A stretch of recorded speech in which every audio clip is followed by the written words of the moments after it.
Hello friends, இன்றைக்கி என்ன பார்க்க போனால் எங்கள் வீட்டு ஸ்டைலில் பருப்பு குழம்பு இந்த மாதிரி செஞ்சு பாருங்க. ரொம்ப ஈஸியாக இருக்கும், டேஸ்ட் வேறு லெவலில் இருக்கும். இத்தனைக்கும் இது ரேஷன் பருப்பு தான்.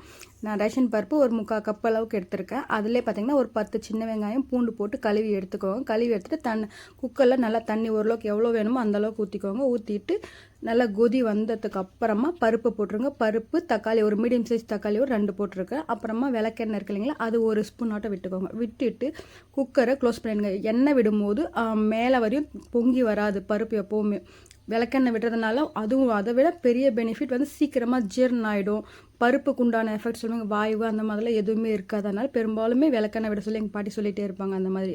அதுக்கப்புறமா தண்ணியை வடிச்சிட்டு நம்ம வீட்டில் செஞ்ச சாம்பார் பொடி ஒரு ஸ்பூன் போட்டிருக்கேன். தனி மிளகாத்தூள் ஒரு ஸ்பூன், வீட்டு மிளகாத்தூள் ஒரு ஸ்பூன் போட்டுட்டு மஞ்சத்தூள் கொஞ்சம் போட்டு உப்பு போட்டுட்டு நல்லா மசிச்சுக்கோங்க. மத்தலாம் நான் அந்த மாதிரி மத்தில் மசிச்சிருக்கேன். நீங்கள் வேணும்னா மிக்ஸியில் கூட ஒரு பல்ஸ் விட்டு எடுத்துக்கோங்க. அப்புறமா ஒரே ஒரு நெல்லிக்காய் சைஸ் புளியை கரைச்சி எடுத்துக்கோங்க.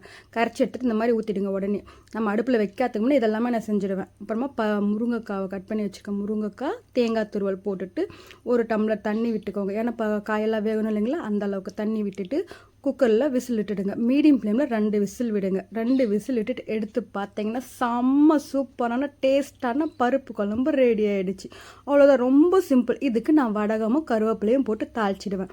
அவ்வளோதான், ரொம்ப ஈஸியான ஸ்டைலில் எங்கள் ஸ்டைலில் பருப்பு குழம்பு ரெடி ஆகிடுச்சு. சூப்பராக இருக்கும். ரேஷன் பருப்புன்ற ஒரு கொஞ்சம் கூட தெரியவே தெரியாது. சூப்பராக இருக்கும். டேஸ்ட் வேணால் ஒன் டைம் செஞ்சு பார்த்துட்டு எப்படி இருந்து கமெண்ட் பாக்ஸில் போடுங்க. வீடியோ பிடிச்சிருந்தா லைக் பண்ணுங்கள், ஷேர் பண்ணுங்கள். பாய்.